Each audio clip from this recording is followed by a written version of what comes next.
Hey, it's Norm from Tesla.com, and this is so amazing. I'm here in Houston, Texas at NASA's Neutral Buoyancy Lab, the NBL. I'm here with Chris Hull. He's a Dive Operations Specialist 3, which means you're an instructor here. Yep. Now, Chris, tell me what this facility is, because it looks like a giant swimming pool, but not like any swimming pool I've ever seen. Well, it is a giant swimming pool, but what it is it allows us to train astronauts to go outside and do EVA, which is essentially spacewalks.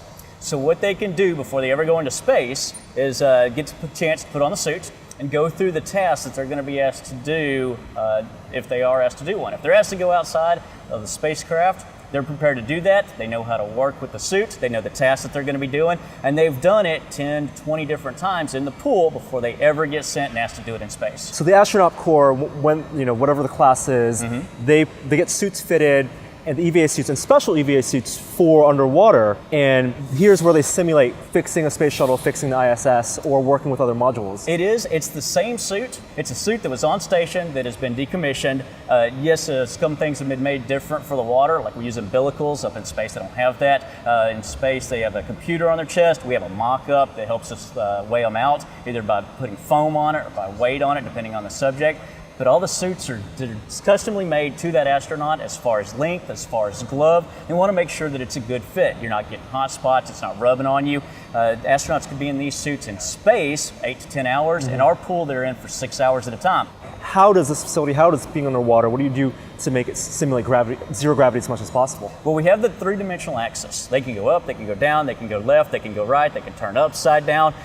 So it's the closest thing that we can simulate right now. You still have things like the water drag put in place. You still have things like pressure as they move up and down in the water column that they've got to deal with. But as far as putting stuff in place and making them neutral in the water, that's part of our job as a safety diver. Make sure if they roll on their back, they stay on their back. They put their legs up, their legs stay in the position that they put them in. We want to make sure that whatever axis they go in, they're going to stay pretty much right there. So there's a team of divers here whose job is to basically swim around the astronauts as they're in their suits and to assist them in simulating that experience. Yes. For every astronaut in the water, we have 2 safety divers. We have a float diver, which essentially is a camera diver videotaping the entire run that the astronauts are in. And then we're going to have 2 utility divers, which are there to help with tools, to help with the tasks, to help with setup. We're constantly monitoring them, we're checking on them if they need to move throughout the water, and we're there for their safety as well.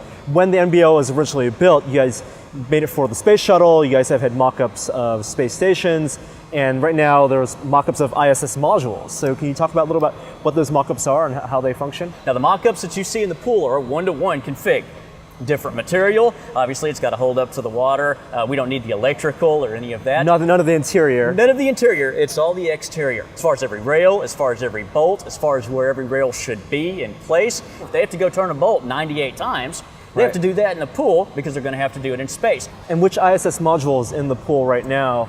Pretty much everything that we have in the pool except for the Russian segment. We have the S0, we have the 1s, we have the 3s, the 4s, the 5s, we have the pallets that kick off of them, we have the labs, we have the nodes, we have the Columbus, we have the GEMS, we have the GEM EBS. I heard that there's also a Japanese module simulated? Yes, in that far corner, we have the Japanese section. It's got the Japanese exposed pallet. The Columbus is the European portion. The lab is kind of the US portion. So it is an international space station, and the Russians have their own section out towards the back.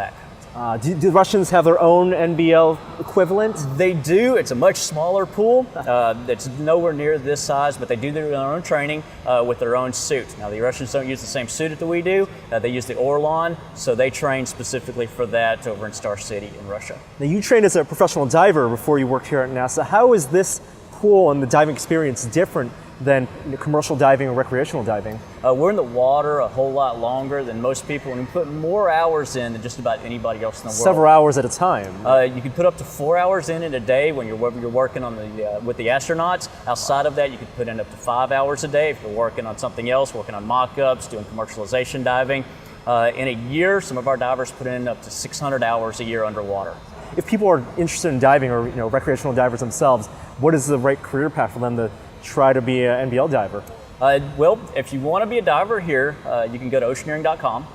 Oceaneering employs most of the divers here. Make sure that you know what you're getting into. So a lot of water time. Most recreational divers may put in 30, 40 divers in their lifetime. We'll put you 30, 40 divers in the first couple of weeks.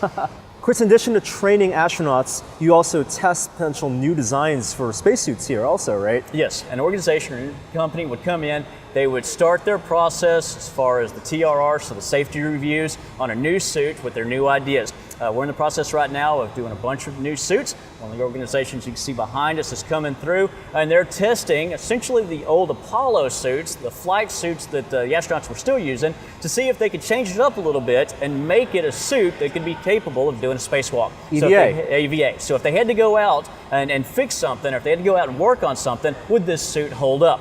Now, you're looking at months to potentially even years of design work and teamwork and hard work and safety reviews to see if they can get up to standard in the car. So what happens to the modules in the pool when you want to repair them or when they get retired? Now, about twice a year, we have stand-down periods. And they literally last about 2 to 3 weeks per period. And so if the mock-ups need repair, now the divers are in there and they're constantly monitoring, they're constantly working on them. If they can be done in the water, we do that.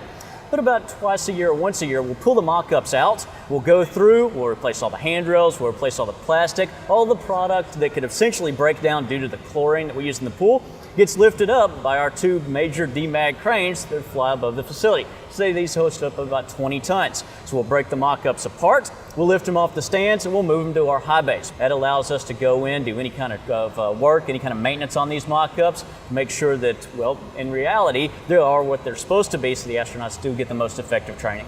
Cool. Thank you so much, Chris. This is an amazing facility. We're glad you can make it out. Yeah, I can't believe you get to work here every day and swim with astronauts. Swim around them, literally. That's right. All right, thank you so much. We'll have more from Houston and from Johnson Space Center here in Houston, Texas on Tesla.com. I'll see you next time. Bye.